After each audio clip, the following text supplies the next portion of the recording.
Existem tipos de ansiedade? Sim, existem vários tipos de ansiedade, tá?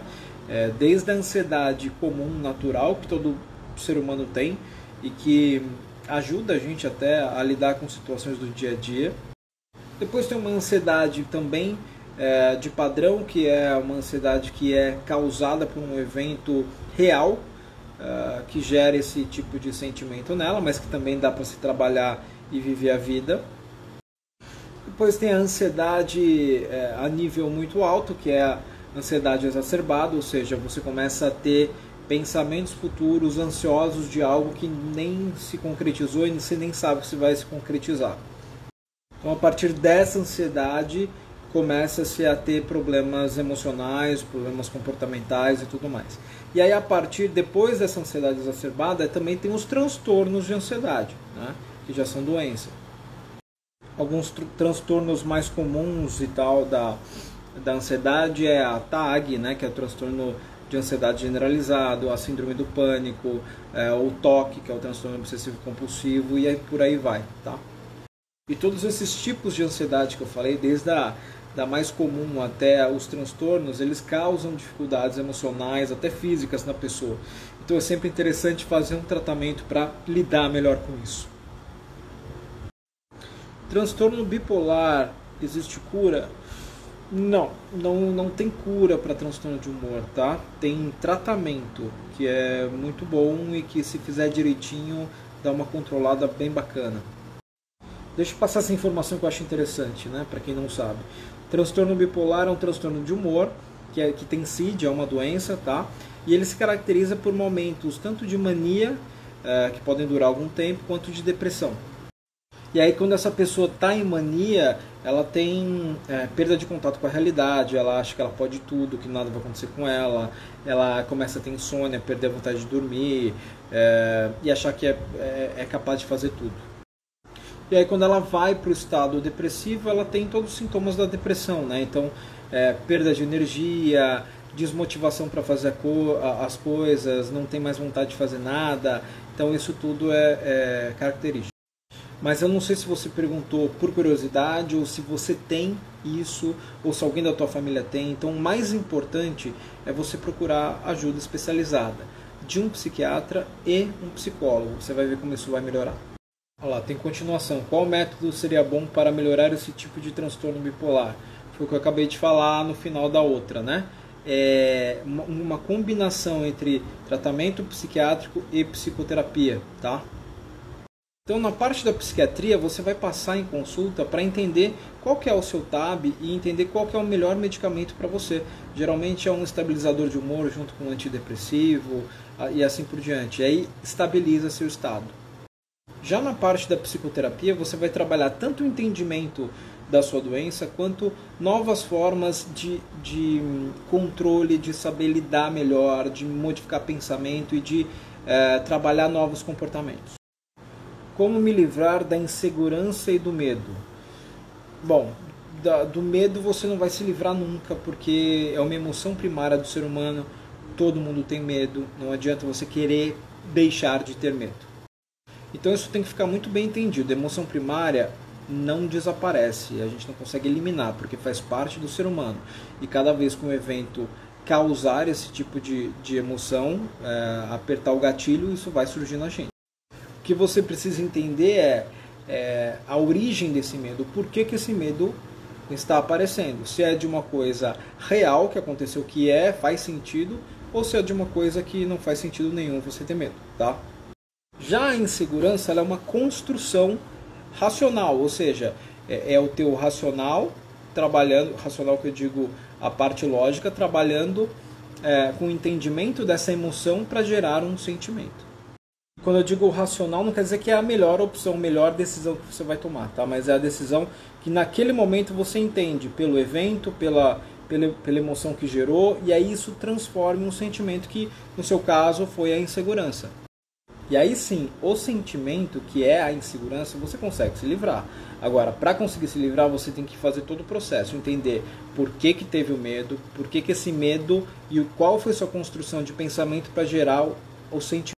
o sentimento de insegurança. Então é isso, para que você consiga controlar e entender e até eliminar o sentimento, você tem que entender todo o processo a partir do que gerou a emoção. Tá? Então é autoconhecimento. Como largar Zolpidem numa fase master ansiosa? Legal, puta, ótima pergunta, porque eu trabalho também com dependência química e uma das coisas que a gente vê muito é a dependência exatamente de Zolpidem. Para quem não sabe, o Zolpidem ele é um remédio hipnótico, né, de segunda geração, que talvez o nome comercial mais conhecido seja o Pax, tá? Que ele é usado para insônia. Todo remédio hipnótico, seja de segunda ou terceira geração, são remédios fortes usados para algum transtorno do sono, principalmente insônia. Tá? Mas tem que ficar bem claro que esses hipnóticos eles causam dependência. Assim, eu já tive casos de pessoas realmente dependentes do Zolpidem a ponto de ter abstinência pesada quando para, né? E aí piorar ainda mais a insônia do que tinha e outros sintomas. Tá? Agora eu precisava entender o porquê que você está tomando esse remédio. Se é direcionado para insônia ou se é porque você tem algum transtorno de ansiedade ou tem uma ansiedade muito exagerada. Tá? Lógico, a ansiedade ela piora, a insônia piora, mas uma coisa não é igual. De qualquer forma, se for relacionado à ansiedade, existem outras técnicas muito mais saudáveis para você utilizar para ir trabalhando a tua ansiedade, principalmente terapia. Então, se você não faz terapia, a primeira coisa do mundo é você entrar num processo terapêutico. E se for uma questão muito mais de insônia, talvez uma insônia primária, que você não sabe o motivo, ou se souber o motivo, seja uma ansiedade, por exemplo, mas a insônia também existem técnicas para você trabalhar para melhorar esse processo. Lembrando que o padrão ouro de tratamento de insônia é a terapia, tá? É a psicoterapia, a psicoeducação, a higiene do sono e todo o processo que a gente faz para modificar comportamento, tá? É padrão ouro, é melhor que remédio. Como sei qual a melhor terapia para mim? Você só vai saber realmente fazendo, né? Mas existem formas de você, pelo menos, eliminar algumas coisas que você não gosta, né? Por exemplo. Aí quando eu digo eliminar o que você não gosta, é tipo pesquisar um pouquinho sobre abordagens, né? É uma das formas. Então, essa abordagem eu não gosto muito, então eu não vou pegar alguém que seja dessa abordagem. Ou então, eu gostei muito dessa abordagem, então eu vou querer alguém dessa abordagem específica. Uma outra forma também interessante, que pode ser junto com a que eu acabei de te falar, ou separada, que não tem problema nenhum, é o entendimento de empatia pelo profissional. Né? Empatia profissional é o que? É você entender se ele te gera confiança, se você realmente acha que ele é um bom profissional, se ele te passa informações e tudo mais, e se você vai com a cara dele, isso é importante também, né? E o legal é que hoje em dia você pode fazer isso seguindo alguém nas mídias sociais. Por exemplo, você me segue, você deve ter um pensamento a respeito do meu trabalho, de como eu sou e tudo mais profissionalmente. Isso pode ser positivo para você, entendeu? Antigamente você só perceberia isso se bate o santo, né, com o teu psicólogo ou não, ou se você se sente confortável com ele ou não, indo na sessão, na primeira sessão. Né? Hoje em dia fica mais fácil ter isso. Não aguento mais ver meus pais brigarem. Penso em como ajudar, mas não consigo. Tá, eu não sei qual é a sua idade, tá? Eu não sei qual é a sua idade, mas assim, o mais importante disso tudo é mudar o entendimento. Mudar o entendimento em relação a que você não tem esse papel dentro da sua família.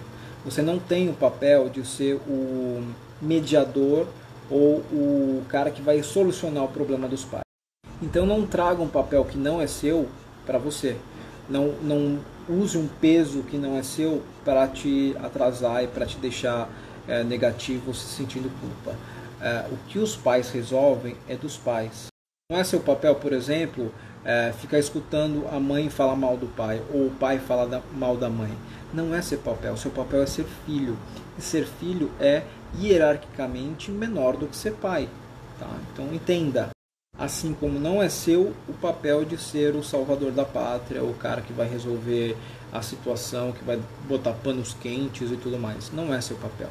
Eles são adultos e o problema dos adultos, os adultos resolvem. De novo, tá?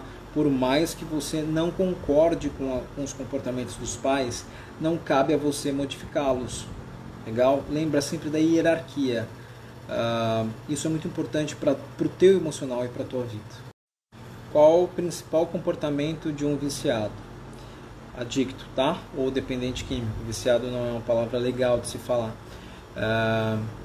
Tem N comportamentos que são considerados padrão de um dependente.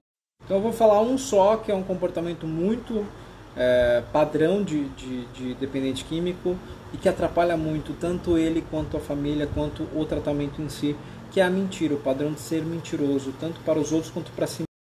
Cara, não sei que profissão seguir, tenho muita dúvida em várias áreas como resolver isso. Legal, padrão você provavelmente deve estar na fase aí, saindo do colégio, num cursinho. Mas tem N formas de fazer isso, né? Um acompanhamento psicológico nesse ponto é fundamental, cara. É muito legal trabalhar isso numa terapia, porque você vai se entendendo muito mais para escolher. Mas assim, algumas dicas que eu posso te dar, né? Primeira coisa é entender o que você gosta de fazer, né? Quais são as áreas que você tem interesse, que você acha legal.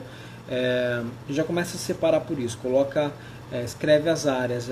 E aí beleza, que você tenha separado 5, 6 cursos aí. Aí você vai na internet, vai achar as faculdades que têm esses cursos e vai ver a grade curricular desses cursos. Tá? Então você vai analisar a grade curricular de cada um desses cursos.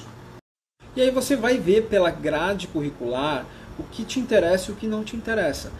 Mas tem coisa que eu não sei o que é, nunca estudei na vida, não sei o que significa tal matéria. Então você vai jogar no Google aquela matéria específica e vai entender o que ela é, tá?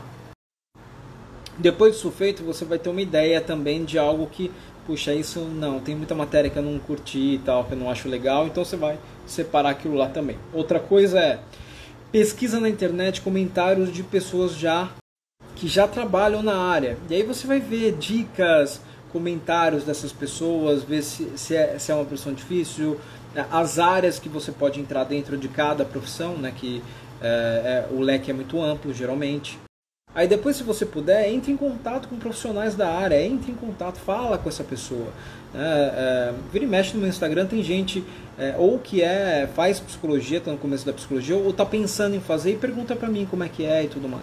E aí depois de todo esse processo de pesquisa que você vai ter que fazer, aí você faz também uma lista de prós e contras de cada curso que você fez e pesquisou.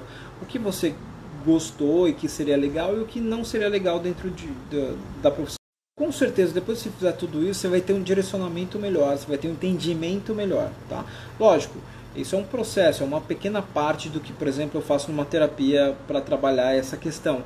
Existem testes também para fazer, para entender qual área é a melhor para você, de acordo com a sua personalidade, com seus comportamentos e tudo mais. E aí você vai juntando um monte de ferramenta para tomar uma decisão melhor. Mas essa daí que eu te falei antes, você pode fazer sozinho.